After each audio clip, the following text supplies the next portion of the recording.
So, welcome back to a Be the Spark movement conversation. It is February 2026, and we are going to be talking about love today. And last February, we actually talked about unconditional love. Hmm. And of course, that's going to be a part of this conversation. But today, we're just going to be talking about love in general. What does it mean? How does it make you feel? What is the good stuff about it? What is the questionable stuff about love? Welcome, Paul. Um, and just whatever comes up, which is always the beauty of these conversations. They seem to ebb and flow. So um, I'm gonna I think Jeffrey has some stuff bubbling up. I can see it in his face. So I'm gonna give the floor to him for a second. Um, well, yeah, I, I'm I'm coming from a place of like self-love. I think self-love is so important, and it reaches out to those other aspects of love, but I think it has to start, at least for me, I found starting the other way is like putting the cart before the horse. So I think self-love is the most important, and then after that, you can expand and share it in other ways. So, but yeah, for me, it starts with self-love. Yeah, I agree. And I think sometimes that's the hardest thing Hmm. to do because we're all very, very good and well versed at beating ourselves up and not loving ourselves for who we are. Yeah. Definitely. There was a few years ago I went to a poet like workshop, and it was for poets coming out of incarceration, and there was like 30 people, I guess, and plus the people that were kind of in charge of it. Anyway, they gave us this thing to do where on a piece of paper we write three bad things about ourselves, but not put your name anonymously. So you don't put your name on it, and then they put it in this hat, and then they and it was kind of a weird exercise, but so we all did it. And we finished really quick, really quick, really quick.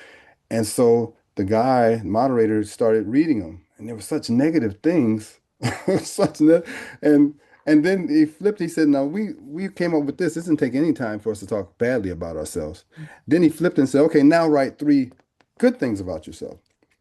And it took probably double the time to get those good. It's really hard for us sometimes to talk positively about ourselves, but we beat up on ourselves, like Carrie was just saying, we beat up on ourselves so easily, so that's where that self-love comes. You have to, stop that at the door and make it a self-love thing, an appreciation thing for yourself and what you bring to what you contribute. So, Yes.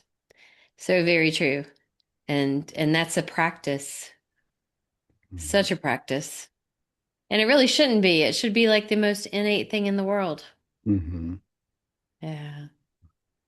Yeah. Our cat Luna has something to say about it. She's walking around meowing.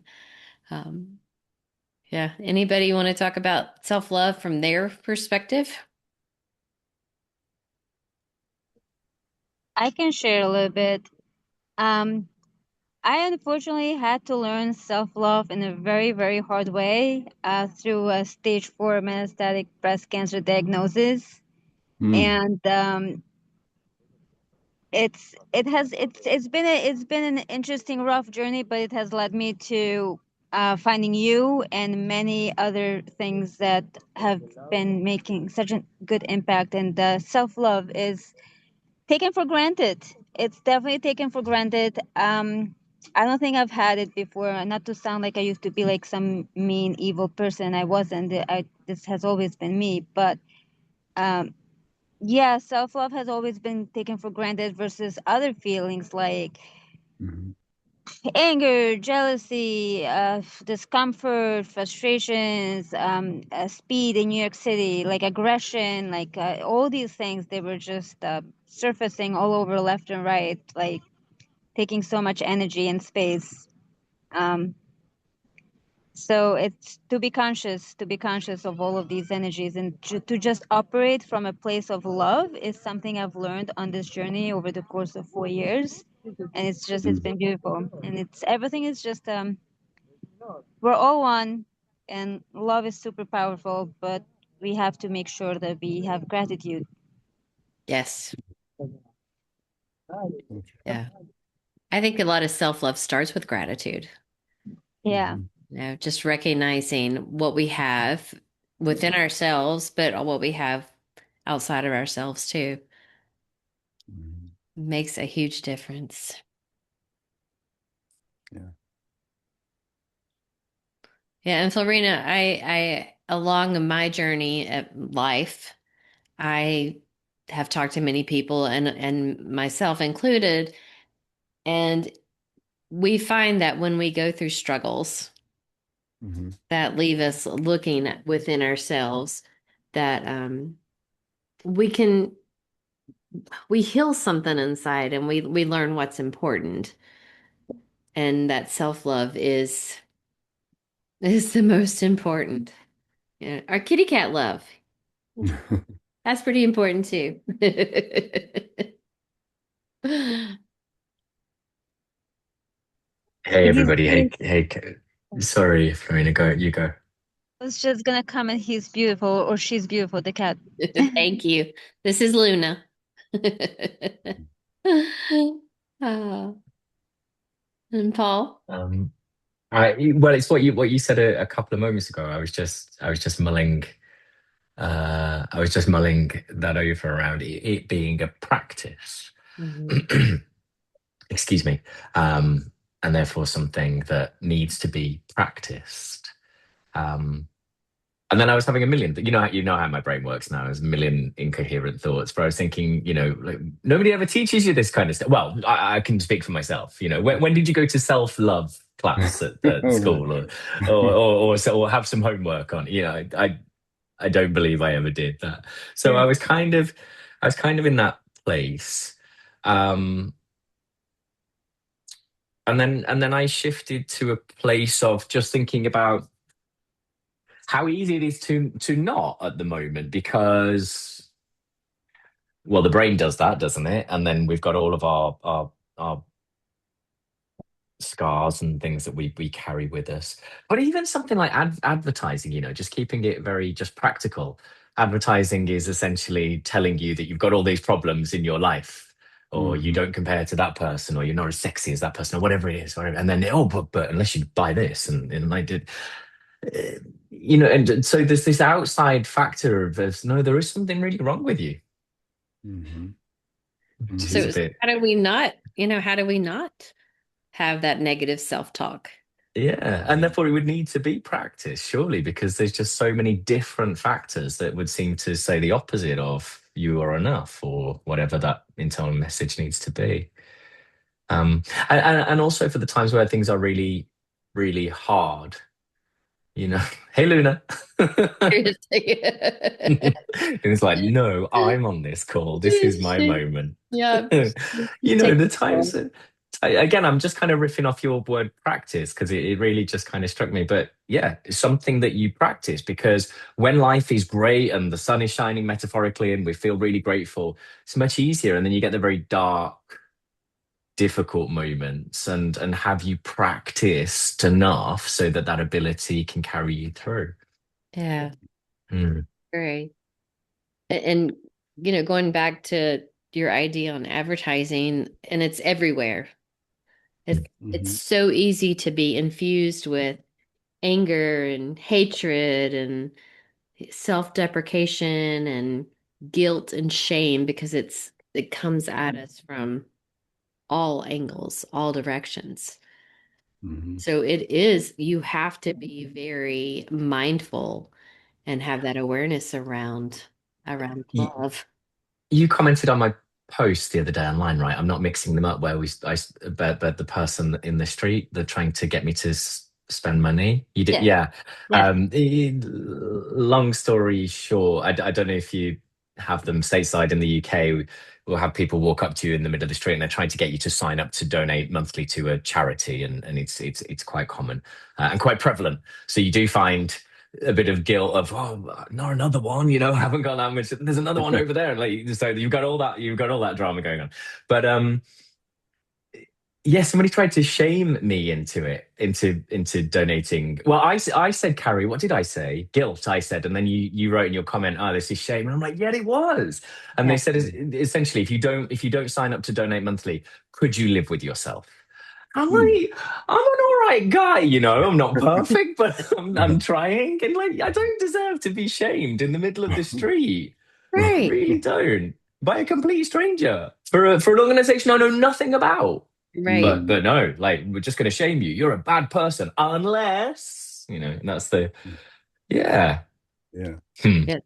To me, that's when I'm like, nope, nope, then absolutely not. I'm not. Yeah, yeah. Like nope. Yep. Yeah. If you can't come at me from love, right? Well, yeah, You're going to shame and yeah. guilt me because of something I choose to or not to do, Hmm. then no, I don't need that negative energy.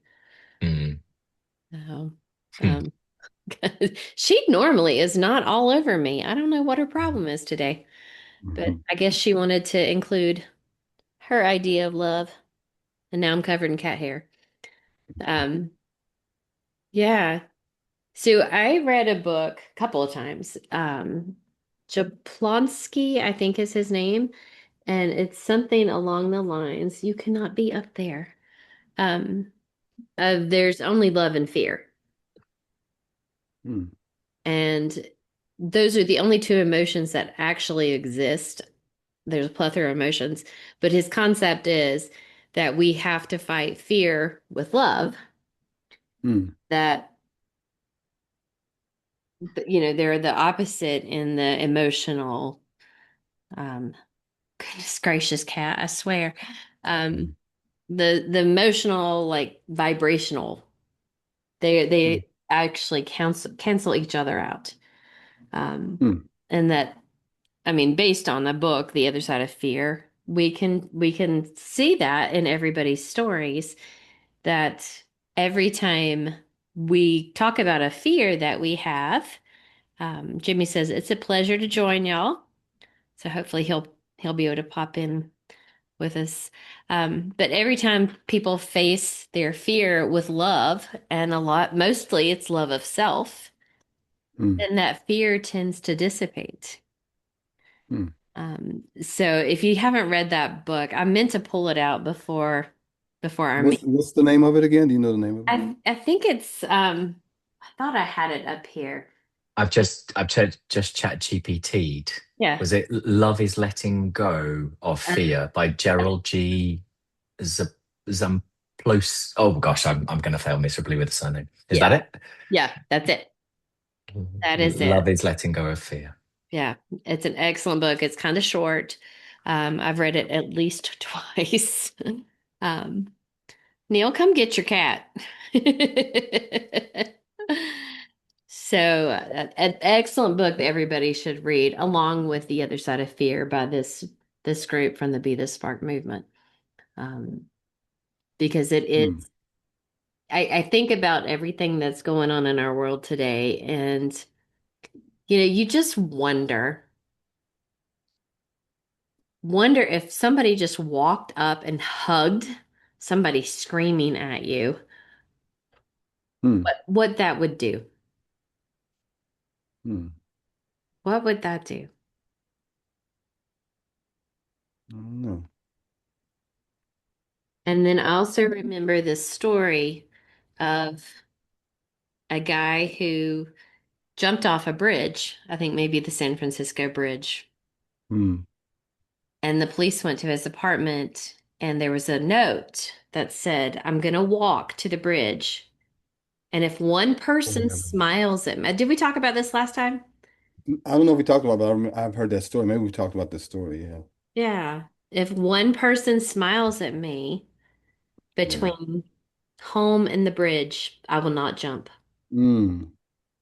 But Wow. obviously, no one smiled at him. And such a simple act of kindness Yeah. and love for each other can prevent somebody from doing something Yeah. life altering. Yeah. No doubt about it. Hopefully, a lot of people don't do that same thing because if you're looking for smile, especially here in LA, nobody looks at you and makes eye contact a lot of time. They definitely don't smile at you. Right. So Yeah, a that's a lot tough of one. people I'll tell jumping. you. Yeah, Yeah.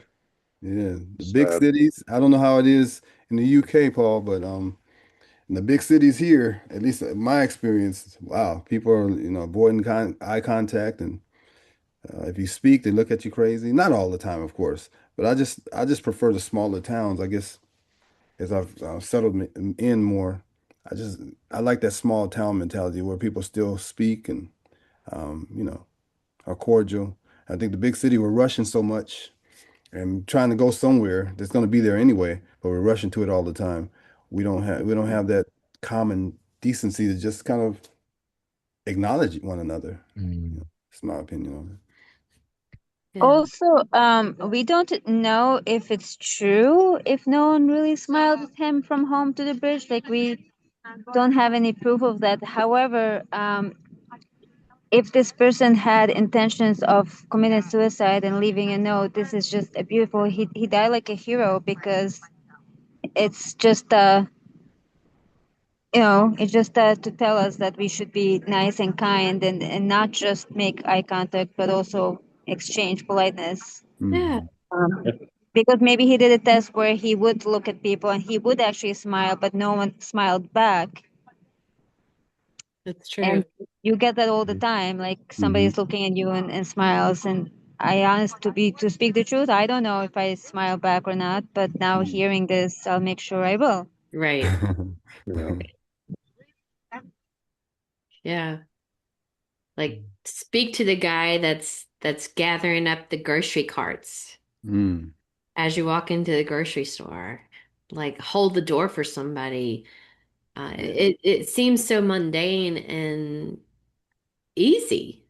Yeah. Even think about how that can impact somebody else's life. Hmm. Hmm. So, I bought a coffee this morning from my regular coffee shop, and the lady who served me had dyed her hair. I think it just looked really vibrant, same kind of color, but really vibrant. And I just said something, oh, I really love your hair. And the reaction kind of shocked me because it was like, oh my God, thank you so much. And I was like, I was doing it to be nice, but it wasn't that nice. I do like your hair, and that was it. But the reaction was huge. And I was like, oh wow, that's cool. Yeah. How nice. And yes, Jeffrey, yeah, to everything you said, especially in kind of like London, etc. The rushing round and I used to live in London actually, and I realized I'd been living there too long when I got to the subway, the metro, the tube, and the barriers froze. For the person in front of me, you tap your card to go through the barriers, your payment card, and the person in front of me, they were tapping their card, and the barrier just froze, which probably slowed down my day by about 1.5 seconds. And I was like, oh no, I'm done with this system. I don't need to. I don't want to be in Hmm. that. But everybody's just an inconvenience because, like you said, I'm trying to get somewhere. Yeah. They're real, like real people, right? That's always interesting to do. I think sometimes is when you're walking along the road or whatever, just look at somebody as long as they don't see you looking and it all looks a bit odd, and just remind yourself they're actually a real person with a Hmm. whole life. They're in 3D. I think we see Yeah. when we're rushing around a lot of people in like kind of 2D, if you get where I'm going with that. Yeah. yeah. So true. We used to go, a few of us, me and some poet friends used to, about like 10 years ago, used to go and I had this ugly white truck, but we loaded up with water and we go down to where there was a lot of homeless and we pass out water. And sometimes we get food, but for the most part it was water. And we take our drums and be drumming and stuff, right? And so um one of the guys that was down, one of the homeless guys, we start talking to him and he said, "This is great." He was making a big deal out of. And I'm thinking, well, it's just water. And then he finally said, the water. He wasn't talking about the water. He was talking about just human contact. He said because a lot of people will bring things like around Christmas times, they'll bring things, drop them off, and just go.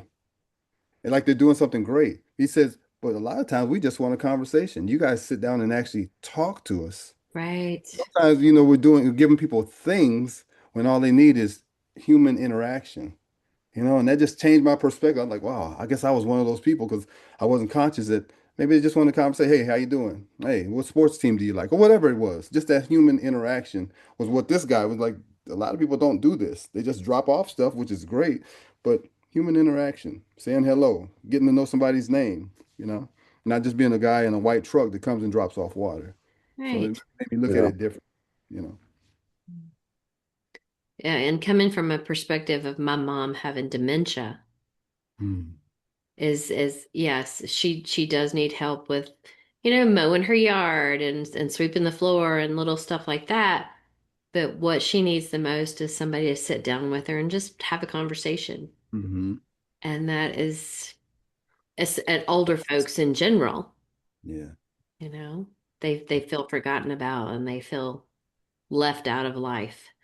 And Yeah. that simple act of kindness and love, just Yeah. sitting down and having a conversation, Hmm. make And I all, work with youngsters, and the same thing with youngsters. yeah, A lot of youngsters, the school is a sanctuary for them because home isn't really great. So just having a conversation, hey, how you doing? Oh, I love those crazy sneakers that you have on today. Or that, they just want that interaction, that somebody notices them.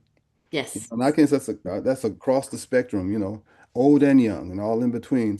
Just somebody to notice, something positive about them. It's very yeah, important. being seen. Yep. Jimmy, are you doing okay? Yes, I'm okay, guys. We are so glad to have you Good to here and see have you. you Mhm. Yeah. back with It's us. a pleasure seeing you all. It's a pleasure to have you all this evening. Good to see you. Hello. Um, when you were speaking about old people, then Carrie, I then thought of purpose. Um, and it's a terrible sweeping statement, I know, but that a lot of old people lose their purpose. Mm. Um, because maybe they never had it, I don't know. And was just so, like, to your point, Jeffrey, with what you said about busyness, just look at that from a life perspective, go to work every day and go on holiday and go to work and la-di-da. And then one day retiring with God's grace, and then maybe finding out, I don't really have a purpose. And then I was like, oh yeah, that plays so much for me in this sense of self-love, when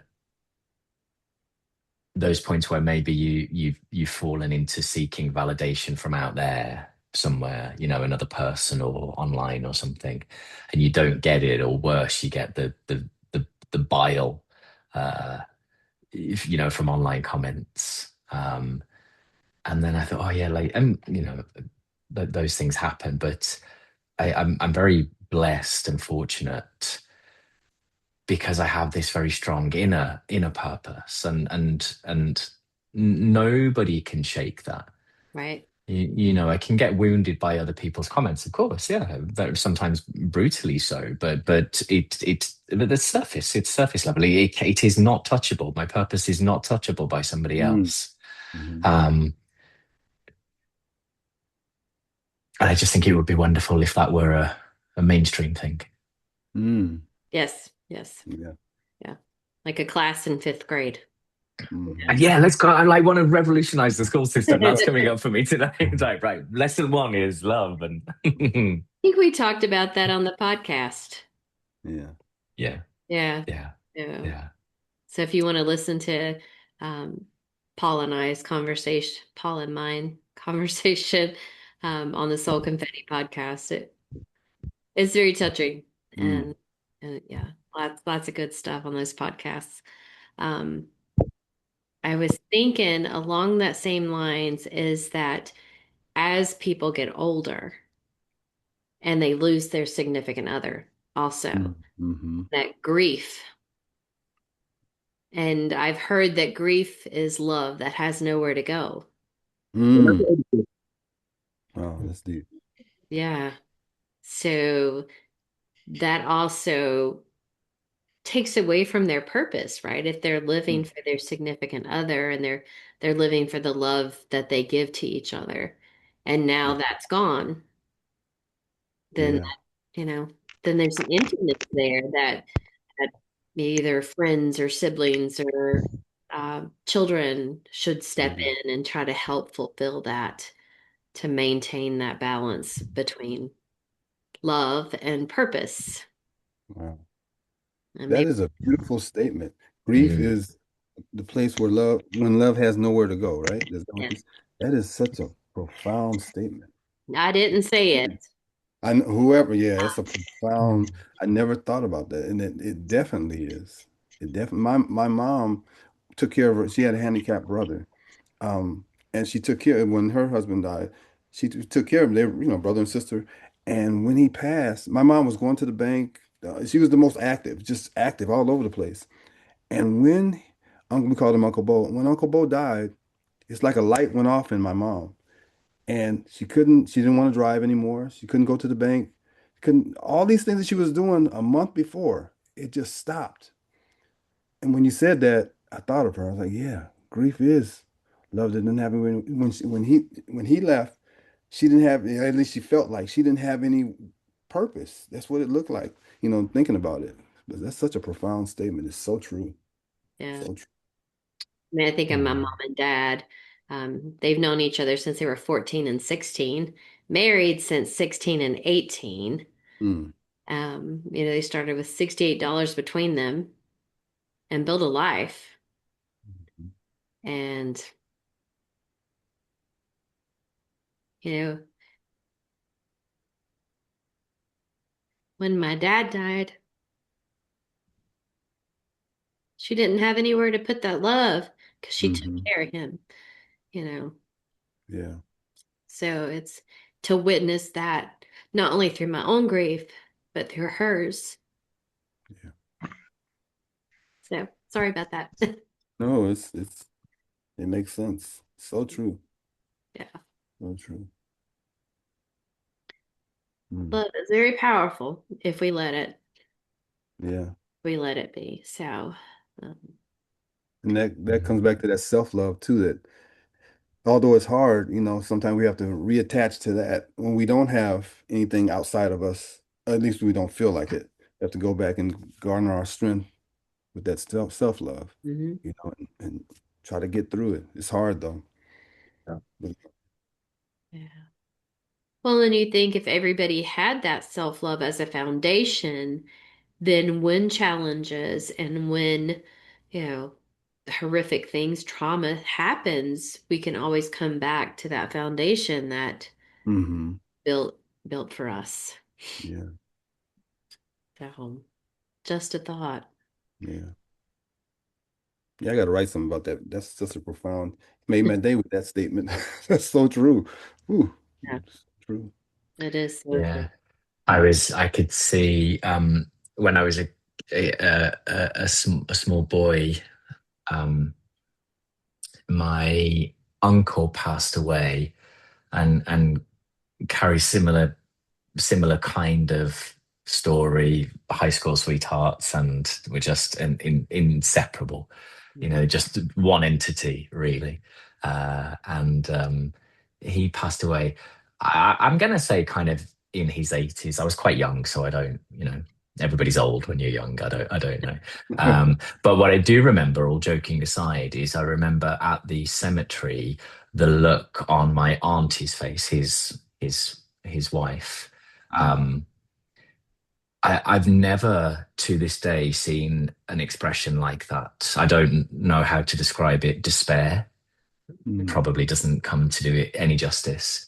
A year later, she was gone. mm, She's just broken, just Yeah, mm, absolutely broken. mm. Mm. yeah, Less than a year, actually. Less than a year. yeah. Wow. There's stories like that. Hmm. I believe was Johnny Cash and June Carter Cash Carter, yeah. died Hmm. within weeks of each other. Yeah. Kind of that same, love lost, and you just feel like, what's the purpose? Hmm.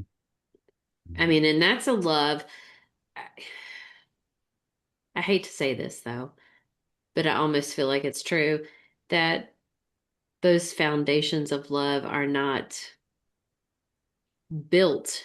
anymore in our society. Mm. You know, divorce is Yeah. so prevalent and, just giving up so prevalent that do we actually love each other like that anymore? Mhm. It's become almost like I mean, if you hear it on the internet, it's almost like a business deal. It's so, I was just telling my sister-in-law this, that, man, it's such a different, I mean, the world is always evolving and changing and stuff, but the last 30 years or so have been, I don't know, it's a different, we're still human and everything, but we're a different kind of human now. I don't know. It just seems like love and those things and commitment and loyalty, those are just, that's the bottom 10. It's not a top priority now. It's hard to explain. It's true. Why is anger and hatred and shame and guilt and fear so much easier to live in Mhm. than love and joy and acceptance and all that other beautiful stuff at the top of the vibrational emotion? Hmm. How do you all feel about uh uh, mm, I'll come back to it. It just went right over my head. I had this thought, then it just left. So it'll come back. It'll come back. Yeah. Well, just a little light-hearted filler, Jeffrey, whilst it's give you some time for it to come back. I Yeah. was watching something on YouTube this morning. I wrote in the story for the book about loving 90s female power ballad singers. You know, Mm-hmm. the Celines, the Whitneys, the Mariahs, and so on and so on and so on. Mm-hmm. Which is true, and I still do, and I absolutely do. And I was watching a show this morning on YouTube, and I went to the comments, and it was just vitriol, just people like Mm. leveling abuse at each other.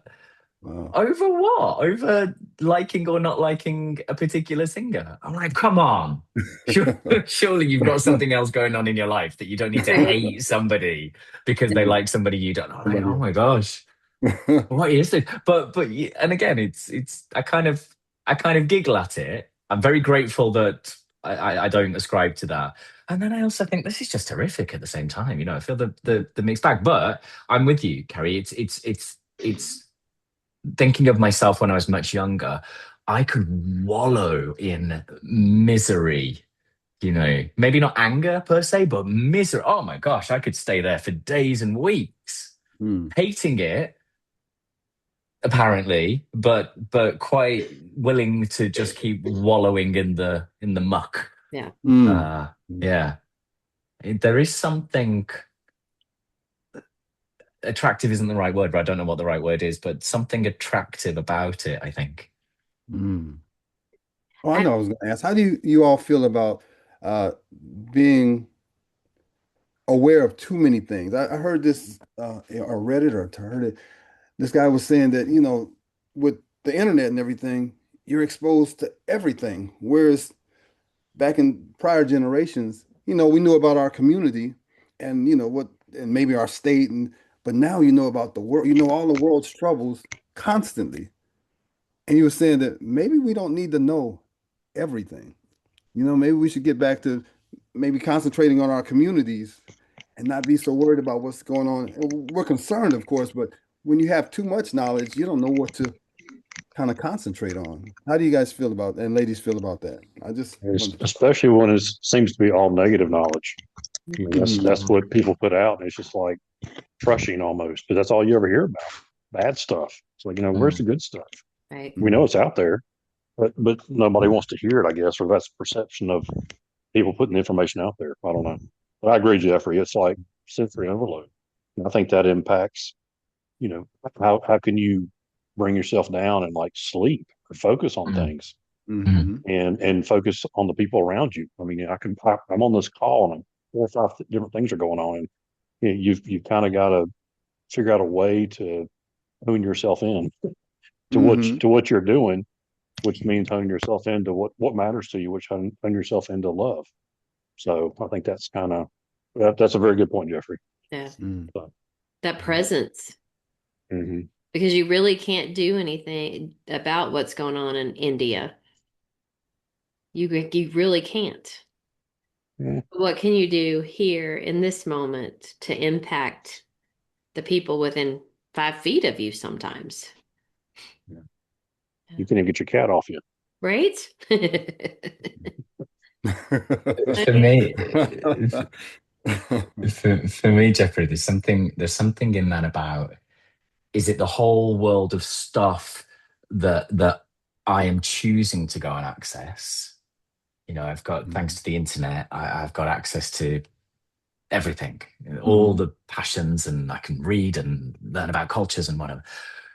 The bit where I fall down is kind of, Neil, what you're talking about the negativity, the media. I'm really coming to loathe the media, and that's kind of pushed at you, right? I was listening. I mean, the term, and that really affects me in the way that, Neil, you were describing. If I choose to listen or watch the media, because it is relentless, it doesn't stop. Mhm.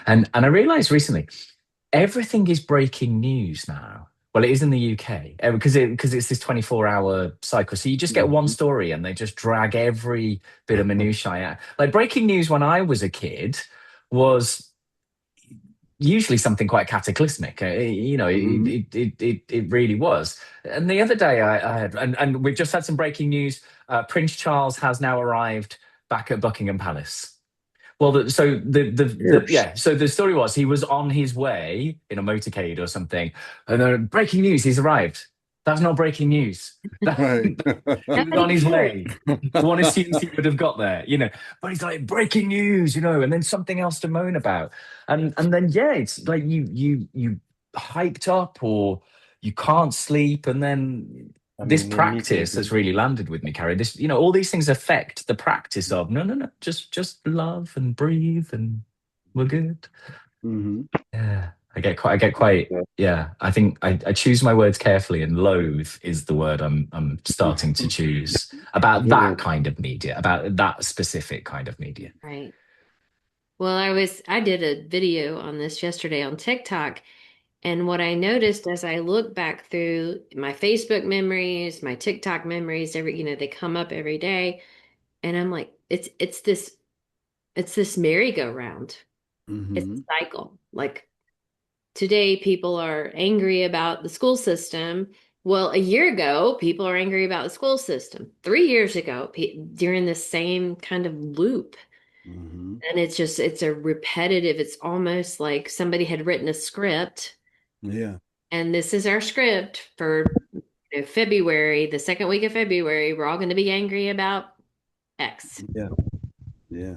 And if you look back through the years, it's the same thing regurgitated, regurgitated fear, regurgitated story, regurgitated anger. How do we step out of that loop and still be informed Yeah, and and still it's meet it with the love that needs to be? well, I was just thinking, incidentally, I think I said Prince Charles, right? Did I say Prince Charles? King Charles, King if you're Charles. listening. I'm sorry, I apologize. Breaking news. Paul's been arrested. Yeah, Right. breaking news. Paul is lynched off. Yeah. I was like just kind of being deliberately provocative. There will be something of love in that moaning as well, right? When if people were being super critical, I find that a lot of that usually is based on a huge amount of care. We're expressing it in quite a different way. So I'm sure there will be, but I'm with you on just caught in the loop of fear and anxiety, and what that has on the impact to love. Mm. Mm. And it's all our children now, right? Yeah, that's scary. Yeah, That's that's scary. that's Yeah. that's. Well, All our, maybe they're better able to deal with it. I don't. I don't actually know. Probably. Carrie's face suggests no. yeah. I think if that's all you're infused with, then you Mhm. don't know Mm. that there's something else out there. And maybe you get love at home, but most of the time we're out and about at other places, especially kids. They're at school and Mhm. after school and sports. And if they just get bombarded all the time with this negativity, Yeah. and then and not to go political, but then we put that off on them to do something about it, and Mm, it's not their place. mm, It's not their place. Their place is to be curious and to hmm. go get hurt climbing a tree, go Yeah. scrape your knee, Hmm. learn from your mistakes as a Exactly. kid and be outside and get dirty. And we should not be putting this heavy adult nonsense power control fight on our kids. They should just know love. Yeah. And if And we could infuse them with love, then they wouldn't grow up to be the nonsense that is in our world today. they sound alike. I don't know if I guess we said groovy and jive and we had certain, but these kids working with kids, they all sound like they watching the same movies and the same shows. I'm like, why does everybody sound alike? I don't know. It's just, and I think that's the whole computer age, but they sound alike. They use the same phrases. You hear the same phrases all day. I'm like, oh my God. We had this phrase, the 6'7". I don't even know what that means. 6'7", 6'7". You guys heard that? Yeah, Anyway, I don't even know yeah. what it means, It's been but they banned drive me here. crazy with it at schools. At the school, I work at an Yeah. elementary school, and they drive me crazy. I'm like, can you guys please? What does that mean? They drive me nuts, but I don't know. They all tend to sound alike. I'm like, be unique. Kids should be unique. It's like a fingerprint. None of them are the same, and I don't think kids should sound like little robots. And in my opinion, a lot of them sound like robots. Well, that's a self-love thing, right? Isn't it? To a degree of fitting in. What are you trying to fit in and what are you sacrificing as a result of doing that? But Hmm. then I don't blame a lot of kids because stand to go against the grain, Oh yeah, you as it become were, part. look different, be different. Hmm. Um, I mean, I haven't been a kid for many years, so I'm not really speaking from experience, but I can, I know what it was like in my day. You didn't go against the grain because you were bullied or Yeah, worse, that's or worse. that's true. Mm,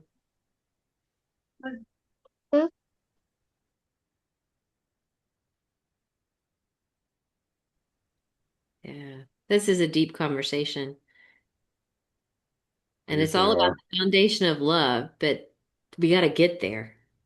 Yeah. Mm. Jimmy, you've been really quiet today. Yeah, I was following the conversation. I was following the conversation.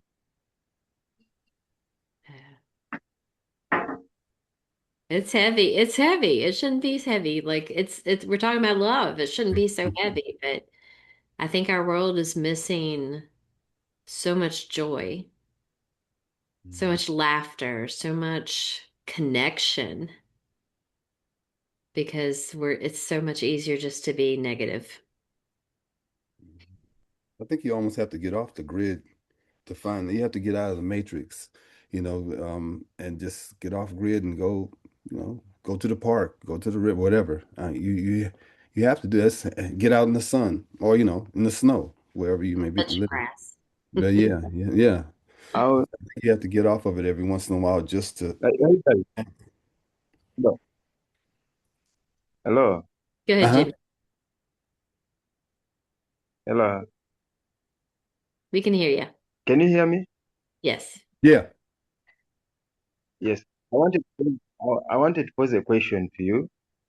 Has it ever come to you this way, like the people of this world, most people, we have a category of people who are not ready even to receive the love Mm. because of their past, because of their traumas, their fears. There are people who are ready to give love, who are ready to extend love to others, to the community. But then, has it ever come to you that some of our friends, some of our community members, some of our community members, deep down, they are not ready to accept love? Mm. Has it ever come to you, or have you ever come across it? A person who is not ready to receive love, who's not ready to welcome love in any way or in any aspect. Mm. There's some deep healing that needs to happen. It was a question. Have you ever come across it or meeting anyone? Well, I mean, Jim, I would say that's what I would say. Yes, that was me. And on days when I'm not great, he's probably still me. But what I essentially write about in the story in the book is being closed, not shut down, closed off. I think closed off because the wounding was too much. Mm-hmm. So just closing down to keep safe, but in doing so, you shut off the ability to really kind of love and receive love. Mm, Yeah. yeah. Yeah, yes, for it's right. It's right. And for me, I think it comes from a ground, someone coming from a ground where there was no love. It's really hard for Mm. someone from such a background to receive Mm, love Yeah. willingly, and even to see it or to be aware of it when it comes their way. Some people, they are too anxious from their backgrounds, which is valid, which is okay, because it's justified from the past experiences they went through or where they grew up from, the societies they were growing up from. So these particular people, they end up creating a lot of boundaries in that they are not even aware when love comes. They are not even in position to know when love comes to meet them. Yes. That Mm. awareness, they lack that awareness. They can't even define it. They can define it into a negative way. Mm-hmm. Yeah. You might end And up then, oh, you might end up extending an act of kindness, perhaps love, to this particular person, but since they are coming from a background of trauma, a background of manipulation, with these boundaries they created, they will end up with a very negative energy. Yeah. mm, yeah. And this And sometimes on the other side of that is, is of uh, their we, past. oh, And sorry, go it on. will take a lot of work. Mm-hmm. Yes, it will take a lot of work to fetch those people from those trenches, emotional trenches, mindset trenches. Mm-hmm. Trauma does horrific things to us and Mm-hmm. blocks us from what I hate to use the word suppose, but what we're supposed to experience in this life. Yeah. And sometimes trying to bring out the best in people, um, if you're coming from that end, it'll make, at least me, I like recoil. Like when I don't get that back, it makes me recoil to that old Jeff, like, okay, well, I'm gonna put this up because it's not reciprocated. So you go through that too, trying to, it's interesting. It's difficult, but I don't know. We press through, I guess. But I know I find myself recoiling back to that at times, you know. This being human is hard. Definitely. You Mm. Well, it is if you Really try hard. go for it, Jimmy. Gone, Paul. It's okay. It's okay. I was just complimenting. I was like, how do I explain what I was trying to say? It is hard if you choose to help me out with the words, like be the fully present version of yourself that is in contact with all that you are and the traumas and the agonies and all the stuff we inherit from caregivers and family and ancestors and um The and vulnerability. again, I'm kind of compassionate with people that don't, that kind of do shut off and kind of to Jimmy's point and not able to receive or give out that love, because maybe that's just a damn sight easier. You get to Mm. be a lesser version of yourself, and Oh. and if I want to be really kind of provocative, and I don't believe this, but to poke the bear, is love worth it? Mm. I don't believe it isn't. But I can entertain the idea of, so you're telling me that if I do this, the best thing that's going to happen is I'm going to be happy with somebody and then they're going to die and I'm going to be in agony. Are you Mm. really telling me it's worth it? Mm. So yeah, it is hard if you choose to step into. I don't. I wish I knew. You get what I'm trying to say. I wish I had Yeah. words for it. Step fully into being a human. Yeah. Yeah. People end up shutting down that human nature in Mm, them because of such things. But to us who are on this conversation tonight, and everyone out there who might be watching us or watching this conversation, I have a call to everyone. It might be a prompt. You can call it a prompt to someone outside there who has ever been in such a situation. We have our friend here, Paul, who has ever been there. He relates with this story, with this conversation. Anyone who is like Paul, anyone who is like Jimmy, who has ever been there, who is like Jeffrey. Jeffrey, early on, you're telling us that sometimes it takes you back to the old Jeffrey, Mm-hmm. whereby it force you to create some boundaries because people are not reciprocating. But then we have to understand that love is unconditional. And Mm-hmm. my prayer will be that don't cease to love. Even when these people shut down, the only way you can do that, you can achieve loving unconditionally, is by not letting negative energy from some of these people to Yeah. occupy you, to consume you. We should understand that some of these people also are not aware of Mm-hmm. their true humanity. They are not really aware and they really need help. But help will not be all of a sudden. They need also time to recover, time to interact with new experiences, experiences that will save them because we learn by experience, we recover through experiences, through Mm-hmm. moments, through time. So my prayer to everyone watching this tonight and everyone on this conversation will be, let us love these people unconditionally. Let us love our communities, our societies, our work. Most of us, we are writers, we have volunteers, social workers, anyone outside there who is doing a great work in the aspect of love, in the context of love. Don't see, continue with that amazing work. Don't let that energy come from these people because these people need love, but even deep down themselves, they don't know that they need this love. But as we Mm-hmm. are be the spark, we shall light, we shall be the first spark.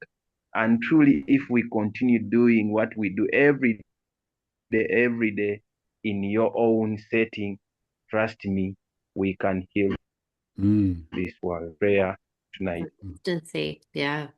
Mm-hmm.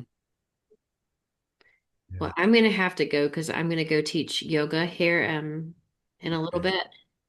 But I just wanted to ask each of you for any final last words about this whew, deep, powerful conversation that we've just had.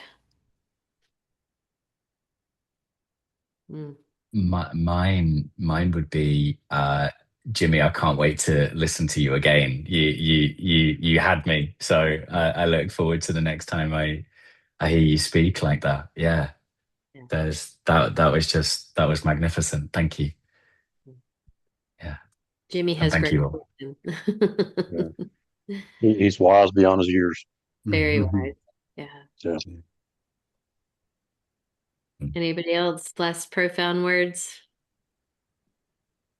Just a No, just, beautiful just experience. yeah, just love yourself and love the people around you. Mm-hmm.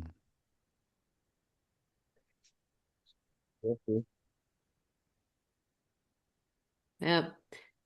Well, my last words is that it's all worth it. Mm-hmm. It's worth the healing. It's worth reaching out to everybody to be in these conversations. It's worth showing up. It's worth holding the door for somebody. It's worth giving somebody a smile, just saying, "Hey, how are you?" or "Happy Friday" or whatever it is. Mm-hmm. It's all worth it because you don't know how it's going to impact somebody else. Yeah.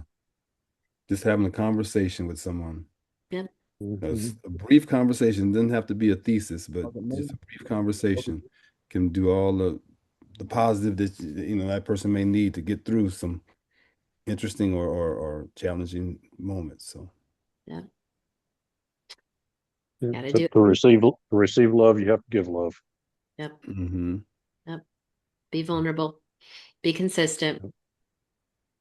Be true. All right, gentlemen.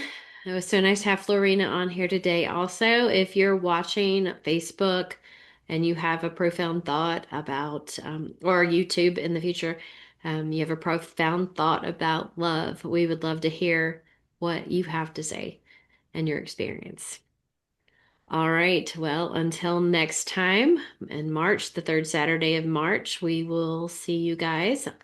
Until next time, definitely go love yourself. All right. Take care, everybody. Yeah. Be Well, beautiful. All right. thanks Bye. Take care. all. Bye bye. All right. See you next time.